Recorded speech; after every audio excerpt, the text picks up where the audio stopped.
Puji nama Tuhan, pada pagi ini saya mau menyaksikan hal ini pun diteguhkan oleh Mas Yohanes. Bawalah ucapan syukur di rumah Tuhan. Ini yang meneguhkan saya. Sebenarnya saya akan menyampaikan apa yang saya alami beberapa hari saat ini. Pesan Tuhan secara khusus kiranya ini juga akan terimpartasi kepada ibu semua. Saya mendapat sesuatu yang dari Tuhan, bahwa ini pernyataan yang saya terima sewaktu saya doa 10 hari. Gereja yang bertumbuh, yaitu sewaktu jemaat itu merenungkan firman Tuhan siang malam sampai dia mengalaminya. Yang saat ini masih kadang-kadang kita mendengar firman Tuhan, tapi belum sampai mengalaminya secara terus-menerus. Dan mengalami firman Tuhan itu pun harus dinyatakan dengan kesaksian. Karena sewaktu kita bersaksi, nama Tuhan dimuliakan, iblis dikalahkan. Ini yang harus kita terus imani, terus kita ada di dalam pikiran kita. Saya akan selalu menangkap rema yang Tuhan berikan melalui hambanya Bapak Gembala.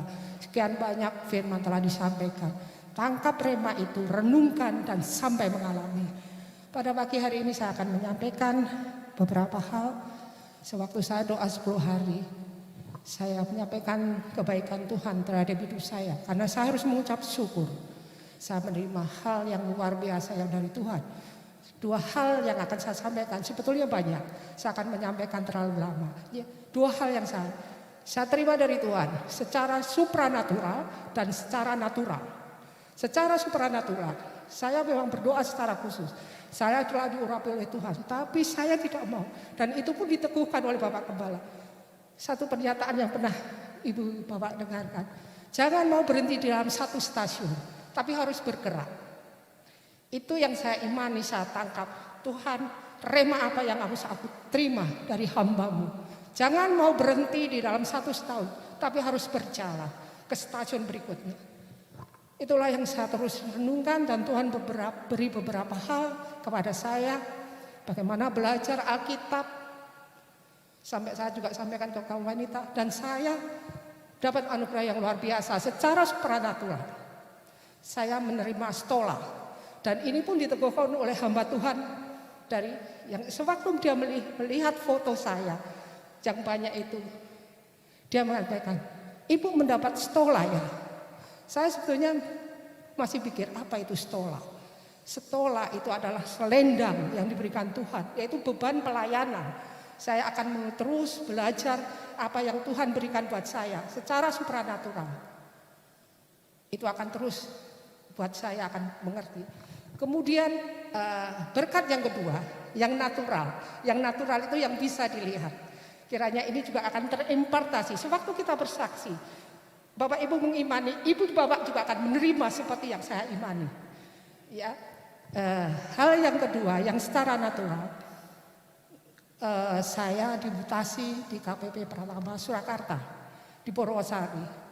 Ini hal yang luar biasa buat saya. Sampai ada teman mengatakan, kok bisa? Mbak Tuti kan gak punya channel di Jakarta. Tapi karena sewaktu kita terus berseru, kita taat, Tuhan buka. Dan itu pun diteguhkan di konser doa hari Jumat kemarin. Pintu berkat itu akan terbuka kalau kamu taat. Itu saya imani. Jumat malam saya menerima SK dari Jakarta yang menyatakan saya dipindah ke Purwosari. Bukan karena saya mau pensiun, teman saya mau pensiun dipindah ke Purwokerto, ke Jakarta dan sebagainya. Tidak ada di DJP itu kalau mau pensiun didekatkan, tidak ada. Karena secara ketentuan harus dimutasi karena sudah 8 tahun saya di Boyolali. Luar biasa berkat Tuhan. Setialah di dalam Tuhan, Tuhan akan terus buka. Dan pagi hari ini telah diteguhkan oleh Mas Yohanes terus bahwa berkat itu terus ada. Dan benar gereja ini, gereja yang memberkati. Setiap kita taat kepadanya, pintu berkat itu akan dibuka. Iya, itu benar. Kiranya ini terjadi juga buat Bapak Ibu sekalian. Terima kasih, Tuhan memberkati.